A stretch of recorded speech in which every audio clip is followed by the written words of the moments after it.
AIADMK आणि DMK या दोन बलाढ्य पक्षांना हरवून तामिळनाडू जिंकणारा तामिळी अभिनेता थलपती विजय याची सोशल मीडियावर चांगली चर्चा रंगली आहे। आता सरकार बनवल्यानंतर थलपती विजय हा तामिळनाडूचा नवा मुख्यमंत्री सुद्धा असू शकतो। पण तामिळनाडूमध्ये थलपती विजयचं आयुष्य कसं गेलं आहे, त्याचा स्वभाव नेमका कसा आहे, अभिनय क्षेत्रामध्ये त्याची कारकीर्द कशी राहिलेली आहे, सगळ्यात महत्त्वाचं म्हणजे सेटवर तो लोकांसोबत कसा वागायचा, एकूणच खाजगी आयुष्यामध्ये थलपती विजय याच्या अशा कुठल्या गोष्टी आहे ज्या लोकांना आतापर्यंत माहिती नाही आहे, ते मी तुम्हाला या व्हिडिओच्या माध्यमातून सांगणार आहे। सगळ्यात महत्त्वाचं म्हणजे तमिळ अभिनेत्री तृष्णा कृष्णन याच्यासोबतचं जे विजयचं नातं आहे त्याच्याबद्दल सुद्धा अनेक तर्कवितर्क लावले जातात। ते नातं नेमकं कशामुळे निर्माण झालं, तृष्णा कृष्णन आणि थलपती विजय यांची भेट नेमकी कुठे झालेली होती, ते सुद्धा आपल्याला या व्हिडिओच्या माध्यमातून समजून घ्यायचं आहे। नमस्कार, मी या ठिकाणी मुंबई तकमध्ये तुम्हा सर्वांचं स्वागत आहे। तर सगळ्यात आधी थलपती विजयला थलपती का म्हणतात, त्याचं मूळ नाव काय, तर त्याचं नाव जोसेफ विजय चंद्रशेखर असं आहे। त्याचे वडील हे ख्रिश्चन आहेत आणि आई ही हिंदू धर्मातली आहे, त्यामुळं त्याचं नाव हे जोसेफ विजय चंद्रशेखर असं मूळ नाव आहे। पण त्याला थलपती हा शब्द लावण्यात आला ज्यावेळेला तो अभिनय क्षेत्रामध्ये आला, कारण थलपती या तमिळी शब्दाचा अर्थ सेनापती, नेता किंवा कमांडर ऑफ लीडर असा केला जातो। म्हणजे एक प्रकारे आपण ज्याला म्हणूयात लीडर म्हणून थलपती या शब्दाला मानलं जातं। हे नाव त्याला अभिनय क्षेत्रामध्ये आल्यानंतर मिळालं। पण त्याचं विजय हे नाव जे आहे हे स्क्रीनवर आहे, लोकांनी त्याला विजय हे नाव म्हणून पसंती दिली आणि त्याने चित्रपटामध्ये सुद्धा काही ठिकाणी विजय हे नावसुद्धा एक प्रकारे वापरलं। दुसरा महत्त्वाचा मुद्दा, थलपती विजयने बालकलाकार म्हणूनच लहानपणापासून त्याच्या करिअरची सुरुवात केलेली होती। आता त्याचे वडील जे आहे एस ए चंद्रशेखर हे अभिनय क्षेत्रामध्ये होते, दिग्दर्शक होते, म्हणूनच त्याला इंडस्ट्रीत लहानपणीच काम मिळाल्याचं आपल्याला माहिती आहे। पण मोठा स्टार झाला आहे, त्यामुळे यापूर्वीसुद्धा त्याला अभिनय क्षेत्राचा अभिनय करण्याचा त्याचा अनुभव होता, हे यातून सिद्ध होतं। पण यात महत्त्वाची गोष्ट अशी आहे की लहानपणी असताना विजयला शिक्षण घेण्यामध्ये कुठलाही इंटरेस्ट नव्हता। शाळा असेल, कॉलेज असेल, त्याच्यामध्ये जाणं त्याने कधीही पसंत केलं नाही, कारण तो कॉलेजमध्ये असताना त्याला एक प्रकारे ॲक्टर होण्याचं वेध लागलेलं होतं। म्हणूनच त्याने त्याचं शालेय शिक्षण किंवा कॉलेजचे शिक्षण हे पूर्णतः सोडून दिलं, अभ्यास सोडून दिला आणि एक प्रकारे त्याने अभिनय क्षेत्रामध्ये जाण्याचं ठरवलं। पण त्याला अभिनय करण्याचा आनंद होता का, आवड होती का, तर नाही। त्याला गायचं सुद्धा काय आवड होती, त्याला गाणंसुद्धा त्याला गायला आवडायचं, म्हणून त्याने काही चित्रपटांमध्ये सुद्धा एक प्रकारे गाणी गायलेली आहेत आणि त्याला दर्शकांनी मोठी पसंतीसुद्धा दर्शवलेली होती। आता ज्या वेळेला थलपती विजय हा एक प्रकारे अभिनय क्षेत्रामध्ये आला, त्याने गायला सुरुवात केली, डान्स त्याचे व्हायरल होतात सोशल मीडियावरती, त्याने काही चित्रपटांमध्ये काम केलं। असं सगळं असताना थलपती विजयने समाजासोबतची नाळ ही कधी सोटू दिली नाही, कारण त्याने समाजसेवेमध्ये एक प्रकारे मोठ्या हिरिरीने भाग घेतलेला होता। मग कुठली संकट असतील, कुठल्या अडचणी इथे असतील, काही तामिळी लोकांना मदत हवी असेल, वैद्यकीय अडचण असेल, तिथे थलपती विजय हा गेल्या अनेक वर्षांपासून लोकांना सढळ हाताने मदत करतो। विजय मक्कल लक्कम हा त्याचा एक फॅन क्लब आहे, या माध्यमातून तो तमिळनाडूमध्ये रक्तदान शिबिरं, मदत कार्य, शैक्षणिक सहाय्य अशा अनेक प्रकारची मदत ही अनेक वर्षांपासून करत आलेला आहे, याची जाण तामिळनाडूतल्या लोकांना सुद्धा आहे। पण आता आपण एकंदरच त्याचं लहानपण, त्याची तामिळी इंडस्ट्रीजमध्ये एंट्री, त्याच्यानंतर आता त्याचा स्वभाव नेमका कसा आहे, म्हणजे आता तो स्टार झाला, अभिनय क्षेत्रामध्ये त्याने पाऊल ठेवलं, एक प्रकारे त्याच्या स्वभावाबद्दल असं बोललं जातं की थलपती विजय हा लाजाळू स्वभावाचा आहे। तो फार उघडपणे लोकांसमोर व्यक्त होत नव्हता।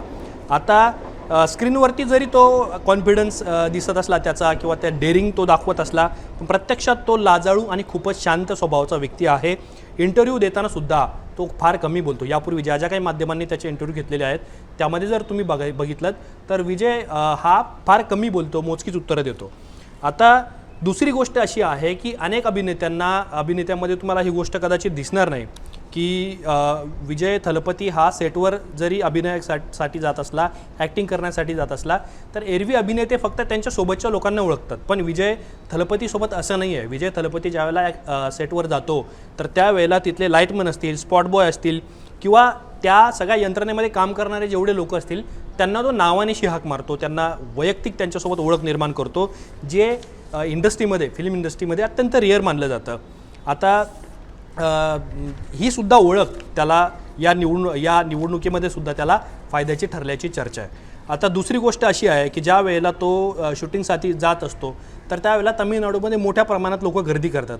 मग अशा वेळेला विजय थलपती ट्रॅफिक होईल किंवा त्याला काही अडचण होईल, त्याला फॅन्स घेराव घालतील अशी भीती तो बाळगत नाही. तर त्या भीतीमध्ये, त्या गर्दीमध्ये तो सरळ जाऊन फॅन्सला भेटतो. आता तुम्ही प्रचाराच्या दरम्यान त्याचे व्हायरल झालेले व्हिडिओ जरी बघितले असतील तर कुणी त्याच्या अंगावरती गमछा फेकतंय, कोणी चष्मे त्याला फेकून मारतंय आनंदाने किंवा त्याच्या प्रेमापोटी मारत असतील फॅन्स, तर तो त्यांचे गमछे आणि चष्मे घेऊन लावून त्यांना हाय करतो एक प्रकारचं. तर अशा प्रकारची सुद्धा लोकप्रियता किंवा आपण ज्याला म्हणतो त्याचा फॅन कनेक्ट, लोकांसोबतचा जो कनेक्ट आहे तो खूप स्ट्रॉंग होता. ही सुद्धा त्याची महत्त्वाची बाजू आहे. आणि असंच एक प्रकारे त्याच्या एका फॅनचं लग्न होतं आणि त्या फॅन्सने त्याला लग्नाचं निमंत्रण पाठवलं आणि त्या लग्नामध्ये काय सगळ्यांना सरप्राईज देऊन विजय तिथे पोहोचलेला होता त्याच्या लग्नामध्ये.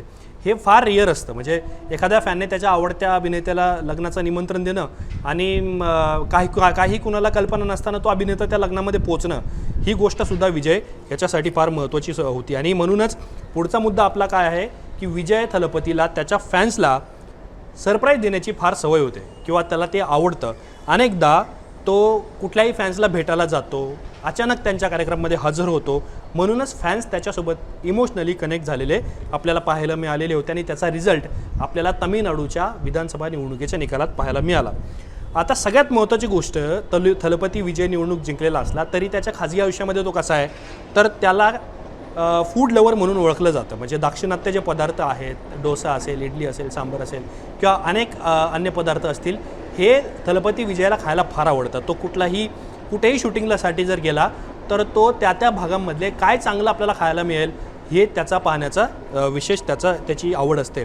सगळ्यात महत्त्वाचं म्हणजे तो फिटनेसचा सुद्धा लवर आहे. त्याचं जे म्हणजे एकूण जे फिटनेस आहे, शूटिंगसाठी त्याला सगळी धावपळ करावी लागणं, आता प्रचारामध्ये सुद्धा त्याला एवढं व्यस्त शेड्यूल असतानासुद्धा तो दररोज सकाळ संध्याकाळी जिमसाठी किंवा चालण्यासाठी किंवा एक प्रकारे एक्सरसाइज करण्यासाठी त्याचा वेळ हा राखीव ठेवत होता. कारण एक प्रकारे त्याची लाईफ बॅलन्सिंग ठेवण्यासाठी सुद्धा त्याला मदत झालेलं होतं. आता याच्यामध्ये सगळ्यात महत्त्वाचा मुद्दा, टॉलिवूड इंडस्ट्रीमध्ये डान्स करणाऱ्यामध्ये जे काही महत्त्वाचे आणि मोजके अभिनेते आहेत त्यांच्या यादीमध्ये थलपती विजयचा समावेश होतो. कारण अनेक वेळा त्याच्या ज्या डान्सच्या स्टेप्स आहेत त्या सोशल मीडियावरती व्हायरल होतात, फॅन्स त्याला प्रचंड पसंत करतात. पण याच्यामध्ये अशी गोष्ट आहे की आता बॉलिवूडमध्ये ऋतिक रोशन फार चांगला डान्स करतो. मग अशा पद्धतीने जर तिकडे डान्स करत असतो तर अनेक अभिनेत्यांना एक प्रकारे जर त्यांचे चांगले डान्स झाले तर त्यांना असं वाटतं की आता आपल्याला शिकण्याची आवश्यकता नाही. पण विजयचं तसं नाही आहे. विजयने अनेकदा चांगले डान्स करूनसुद्धा, चांगले ॲक्टिंग करूनसुद्धा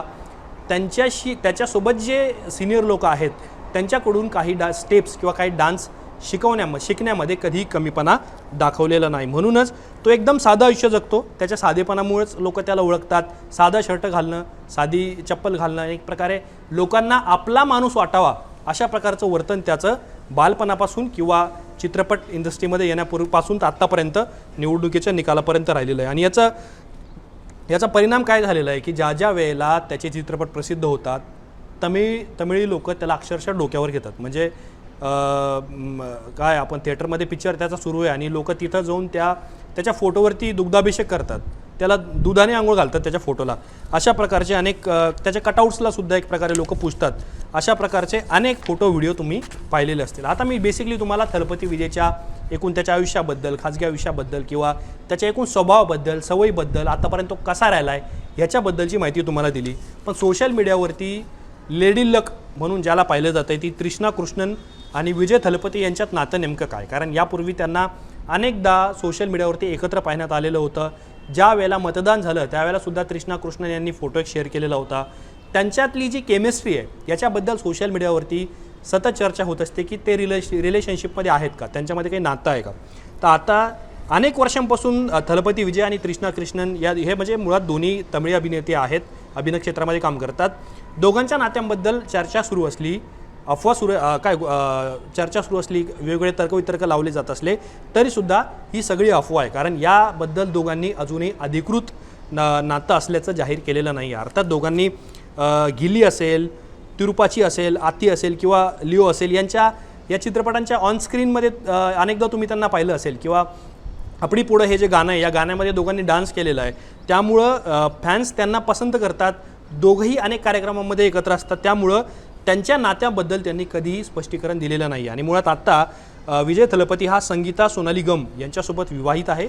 त्यांच्या घटस्फोटाचा वाद अजून सुरू आहे आणि असं सांगितलं जातं की तृष्णा कृष्णन आणि विजय थलपती हे दोघेही अत्यंत चांगले मित्र आहेत. आता हे आगामी काळामध्ये त्यांचं नातं जाहीर करणार का, हा सुद्धा महत्त्वाचा मुद्दा आहे, कारण विजयच्या घटस्फोटाचा मुद्दा अजूनही चर्चेत आहे. त्यामुळं विजय थलपती याच्याबद्दलच्या काही महत्त्वाच्या इंटरेस्टिंग फॅक्ट्स किंवा इंटरेस्टिंग गोष्टी ह्या सांगण्याचा हा आमचा प्रयत्न होता, ज्या लोकांना माहिती नाही आहे किंवा लोकांना विजय थलपती नेमका कसा आहे, त्याच्या आयुष्यामध्ये कसा तो लोकांसोबत वागतो, हे आमचा सांगण्याचा तुम्हाला प्रयत्न होता. तुम्हाला या सगळ्या प्रकरणांबद्दल काय वाटतं, विजय थलपतीच्या विजयाबद्दल, तामिळनाडूच्या निवडणुकीबद्दल, त्याच्या खाजगी आयुष्याबद्दल, त्याच्या सवयींबद्दल?